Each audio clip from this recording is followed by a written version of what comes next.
বহমান বলা হয়। শোভাযাত্রায় সকল শ্রেণী পেশার মানুষেরা অংশগ্রহণ থাকে।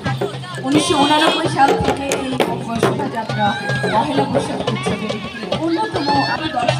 2016 সালে ইউনেস্কো ঢাকা বিশ্ববিদ্যালয় কর্তৃক আয়োজিত এই উৎসব। এসো হে বৈশাখ এসো এসো,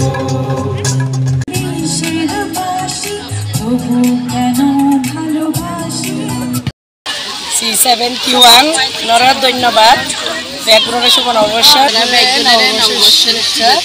C71 ধন্যবাদ।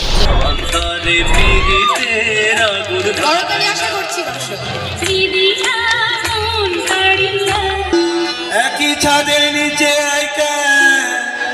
করবে সবার মিল। তোমার আব্বাকে বলে আম্মাকে বলে তোমার বিয়ের বয়স যে হলো।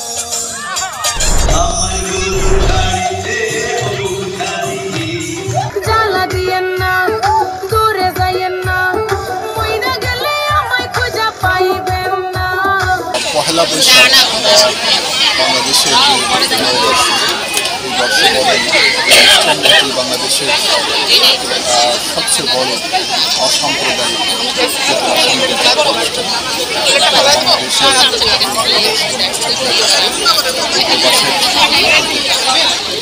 আজকে যে বৈশাখ এই আরব আমিরাতে মঙ্গল শোভাযাত্রার মাধ্যমে শুরু হয়েছে।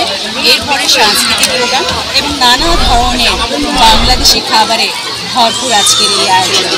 সত্যি আরব আমিরাতে এরকম একটা পহেলা বৈশাখ আমাদের মনে আনন্দের দোলা দিয়ে থাকে এবং আমাদের নতুন প্রজন্মের সাথে আমরা বাংলাদেশের সংস্কৃতিকে পরিচয় করিয়ে দিতে চাই।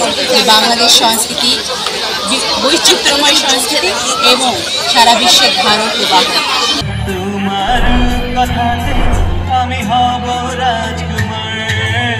তোকে দেখে মনের স্পিকার বাজলো ভলিউম ফুল, ঢাকাই শাড়ি পরে তোকে লাগছে বিউটিফুল। মাটি কাঁপে, পদতলে পঙ্কজ, আকাশে বজ্র।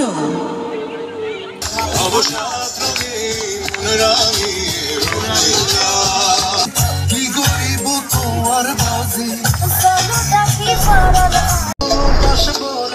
বন্ধু তোমায় যত তোমাদেরই গান শোনাবো। আয়নাতে ওই মুখ দেখবে যখন,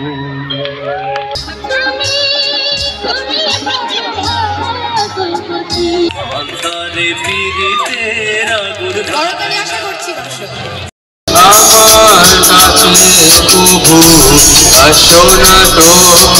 আসো মনো আইসা বলো আমার মনের ঠিকানায়।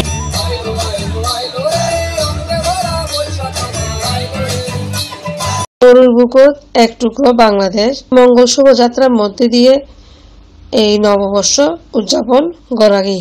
রঙে রঙে বৈশাখ 1431 27 এপ্রিল শনিবার আল জুবাইর ফার্ম হাউসত এই নববর্ষ উদযাপন গড়াগি।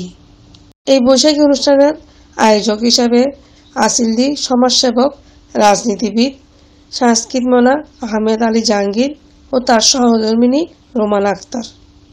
আজমা সুলতানা, C71 নিউজ, সংযুক্ত আরব আমিরাত।